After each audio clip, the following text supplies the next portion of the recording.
Hi guys, good morning. So a little late, but better late than never. We're going to make a little really round mug from slabs. So like a little cauldron mug like this. So let me show you how to do this. For my tutorial on rolling out slabs, you can look, there's a video that says like clay memory, and it talks about how to roll out your slab. But basically you want to roll it in all directions. It's really important, otherwise it starts warping before you're even done working. You're also going to make a wider slab than this. This is just for the demo, so I'm being like really cheap with the clay right now, but you'll really want like an inch or two on this side, you know, make it much bigger.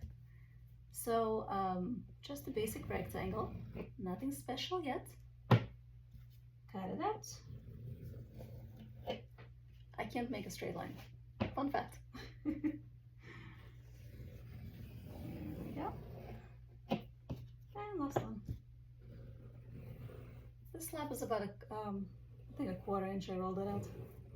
Usually I work with slabs a little bit thinner, but especially when you're going to have that many seams, I actually like a 1/4 inch, a little bit thicker. So now you have your slab.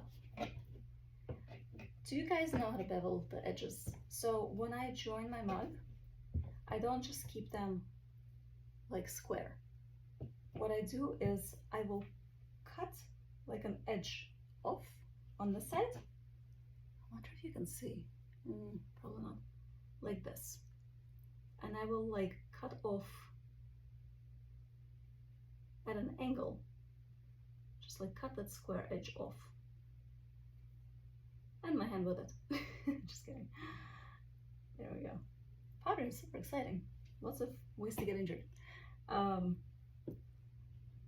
I'm gonna do it on the table because it's getting all sorts of deformed, but and then I do the same thing here, like this. So if your knife is like at a 45-degree angle, you're gonna go 45 here, and like 45 here too. It's gonna go like on the underneath of the clay. That way they match up. Okay, so that will be your actual like seam of the mug. Now, we're not just doing one seam, we're gonna do lots of seams because we need to bring the bottom in. And the way I'm going to do it is I'm going to cut out triangles out of clay, which then I'm going to join, and that will cinch in the bottom, okay? Let's see. Your first one is going to be at the actual seam of the mug. So you should probably just eyeball it, but try to make them all the same size. So you can like draw yourself like a little line. And the shape of the mug will be determined by how wide your triangles are and how tall they are, right? So you can really make something tulip shaped as opposed to something that's more of like a real like sphere. So the first one is going to be at the seam on this side and on this side. My knife blade is at 45 degrees always. And here you can even tell how wide your triangle is going to be. I just put them together. So you can literally use this to like get an eyeball of like, you know, where they're gonna be. So let's see. I think I'm going to leave like, oh, I don't know, like a 1/2 inch between them. Why? I don't know. We'll see what shape it produces. I'm just playing around. Alright, I don't know when we can do. Okay, here we go.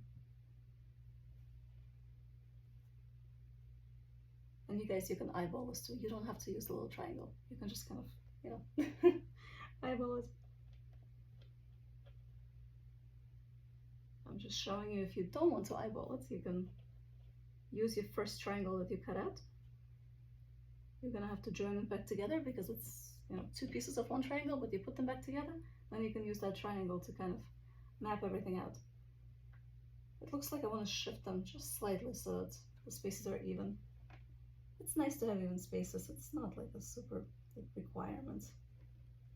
All right, here we go. Again, I am keeping my knife at the same like bevel. Guess I'm going to be using the word bevel a lot. But I don't know if You guys can see, but it's at an angle, right? So I'm not cutting straight down, I'm cutting at an angle. I'll show you with the next triangle that I cut. And they don't all have to be perfect. I mean, the more perfect they are, I guess, the more perfect the sphere. But keep in mind, you can always just kind of beat it in submission later. You're just getting rid of all that spare clay. So here, take a look at this. So this is one of the triangles. So when I cut this way and then again this way, keeping my blade flat. So I'm not going like this straight into the clay. I'm keeping it like this. Why? The only reason is because those seams are much easier than to blend together. If you cut straight down, then you have like two kind of flat surfaces and you really kind of have to like score and like work them together. You can, but I find that when you bevel them and they overlap like this, they tend to not develop cracks as much. That's why. Not everybody does this though, like totally just like a tiny thing, I guess. Not a tiny thing, I've seen other people do it, but I prefer to do it this way. Now I'm gonna tell you a little secret.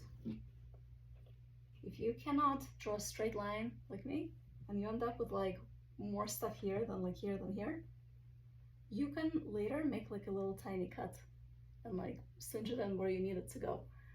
Also, you can kind of just beat it with a spoon. There's that. So let's do some scoring. If you guys watched my last video, I don't actually score a whole lot when I put on my sculpture, like on my mouse. I actually managed to stick on most of it without scoring because the clay is so wet, and you can tell how wet this clay is. Like I'm working like it's wet. And that's the clay that I like to work with because that's when it has like less memory, it joins nicely, you don't have to like slip and score yourself to death. It's just easier to work with clay, even though it's wobbly, but if you get used to the wobble, you'll make your life much easier in the end. The reason why I scored this mug, these seams, is because these are actual structural seams. So anything that's weight bearing, I'm very paranoid with because a crack and a hot coffee spill can really do a lot of damage. So anything that's a body of the mug, I will actually score, which is not typically what I do. I still don't use slip though. I don't use slip. I just dip my scoring tool in the water, and when I scratch the sides, I'm creating slip right where I scratch. Like I don't need any extra slip. It's already there. I mean, slip is just water and clay, so you know, I'm introducing water and I'm scratching it into like a little, you know, slurry.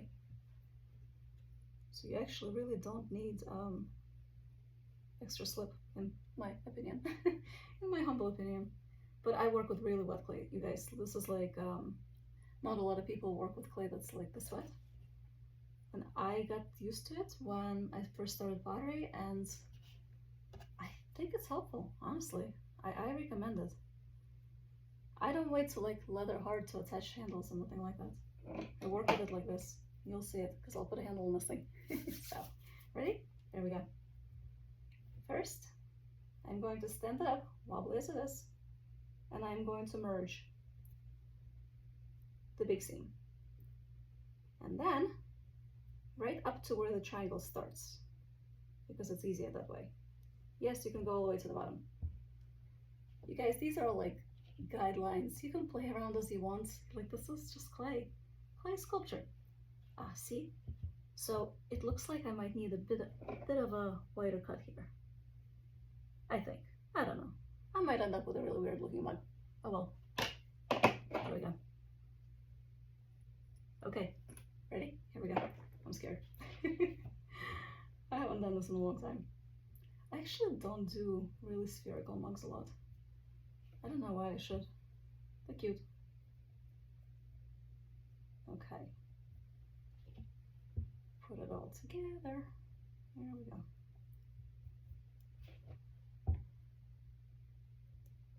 Do you see how it's like singeing in the shape? I have to remember to talk like this way, because when I talk this way, you guys can't hear me. Like now. There we go. All right. See how it's all cinched in? Okay. Now you're gonna say, but Tanya, it looks so clunky. Yep. So what you do is you take a spoon. Spoon's are great. And you can smooth with a spoon. Excuse me, I have to get this seam because it's gonna drive me crazy. Pardon my OCDs for a second.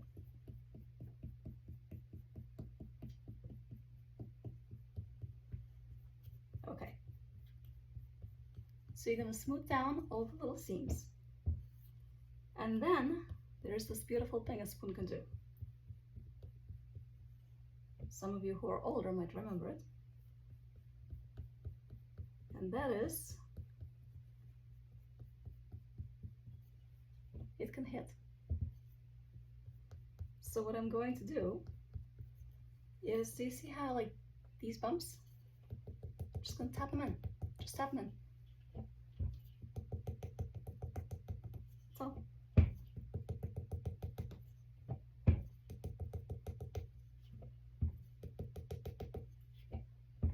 And of course, if you spend a little bit more time, you can like really make sure that the seams are blended in, which you should do. I mean, we're talking safety here, so you should definitely blend in these seams really well. And if they keep opening up, and if you need to use some sort of slip, then just do that. You know, like whatever works for you in your practice is fine. You can try using something called SPOOZE. I have a recipe in my last video, but it's basically equal parts like ground clay, like powdered clay, some sort of a sugary syrup, like I use Heer syrup, I'm sure you can use like maple syrup, and any type of vinegar, just equal parts, 3 ingredients. It's like cement for clay. Like it does not come apart, like you'll need like a chainsaw to like get it off. So not my recipe, by the way, I didn't invent it. You know what, in the video description I'll put down the name of the lady that invented it. I used to have that, so I'll find it for you again. Just, you know, good reference, right? No plagiarism. Gotta give credit when credit is due.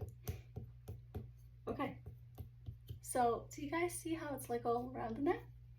So what I'm going to do is remember to talk at the screen, and also I'm going to take my slab and I'm going to put, no, I'm going to take my scoring tool. There we go. Tanya remembers. And I'm going to score this bottom. You're going to find that it's not like perfectly level anymore because we cinched it. So I just really like score it into oblivion and like get rid of that like the edge that it has created. And then I'm just gonna kind of guesstimate the size of the circle and score my slab like this. Add a little water because it's been drying, so I talk too much. And I'm gonna flip this thing over, 2 hands, gentle touch, flip it over, stick it on, cut it off.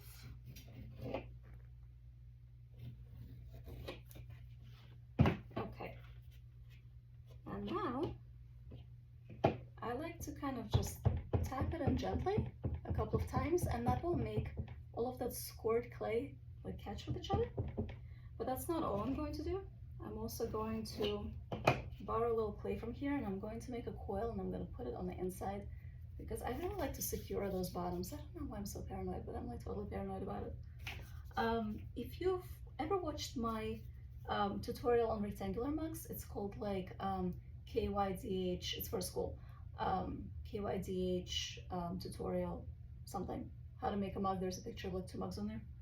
So I show you how I put the coil in, but basically at the joint of your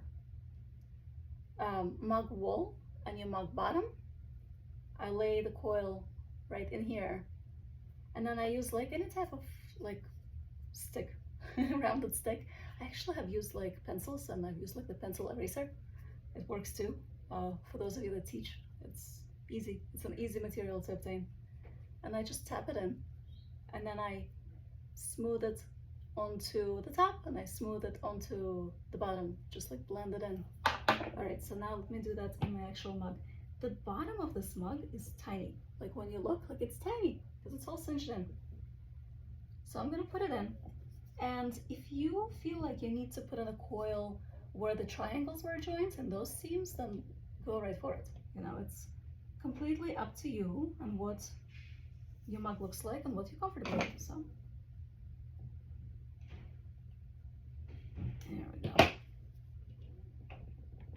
So I'm going to tap it in, and I'm going to blend it in.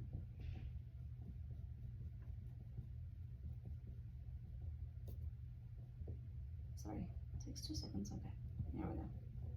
And then I don't think mine need coils, so I'm just going, see how I'm like straightening it as I go because I keep on bumping it off. I'm just going to use the stick and just blend in those cuts from the triangles.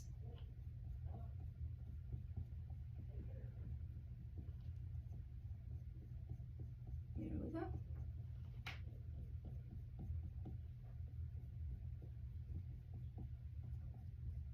All right, and this is when you can finish blending in your seam for the big mug if you feel like it.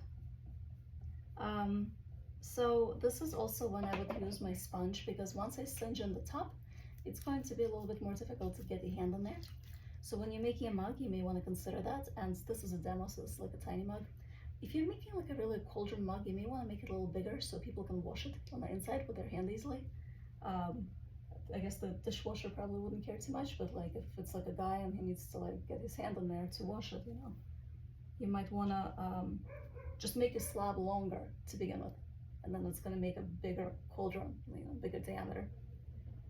All right, so I'm not going to go too crazy. I just wanted to show you what it looks like on the inside without being like totally embarrassed. So I usually actually spend like a good 10 minutes smoothing everything, but you know, I don't want to make you guys angry. There you go. Okay, so then what I'm going to do is I'm going to cut off all this excess slab on the bottom because I don't want it. And that is an aesthetics thing. Like if you want it, then keep it. Oh, the other thing, you can actually flip it over sometimes and just cut it off like this. However works for you. Like there's no hard way of doing this. The main thing, my dog is having a play date if you can hear. My main thing to show you was how to make those triangles and join them to singe in the wool. That's like it. That's like the whole video. Like you guys can just stop watching now. And then you can blend it in like that. Kind of looks like a flower, doesn't it? Like a little tulip or something. It's cute. I bet you could like carve petals and really make it look like a tulip. Or a what are those flowers called? Snowdrops, right? Really cute. Okay, not gonna go crazy, but this is when I like to indent it, push it in a little bit. That way I can put my little potter's stamp here or whatever and still glaze it. Okay, so pretend like this is all nice and smooth. Okay, it's not, but I don't want to make like a 40-minute video. So you turn it over. So now you have a cup that looks like this. Now you can leave it like this, or you can keep singeing. So you can eyeball it and say, okay, so I want, say we're doing the clock, right? So like 3 o'clock, 6 o'clock, and whatever the other clocks are. And I'm gonna make little triangles. I'm like really just being sloppy at this point, but try to make sure that they're the same like depth, you know? So you don't want like one that's like halfway down the cup and one that's like very shallow. I guess you could if you wanted to make like a different shape, like a you know, something that's not so symmetrical. You can totally do that. You know, play around. Like hand building mugs is sculpture, so you can do whatever you want. Literally, like whatever you want, as long as it's functionally safe for the customer to use. The sky's the limit. Like, play with it. You know, there's no, just because I do it a certain way doesn't mean you have to.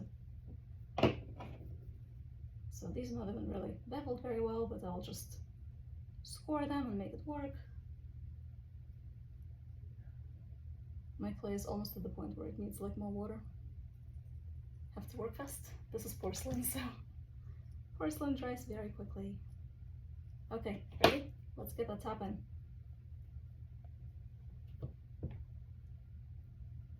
And if I made those wider, you can actually like make a sphere, like with just like a little opening at the top. And then you can build a cylinder on top of that, and so you can make those vases, like you know how those beautiful vases that people throw on the wheel that I cannot do. So I can actually hand build that, because I can make something like this, but even more closed on the top, and then just put a cylinder in and just blend it all in. So, yeah.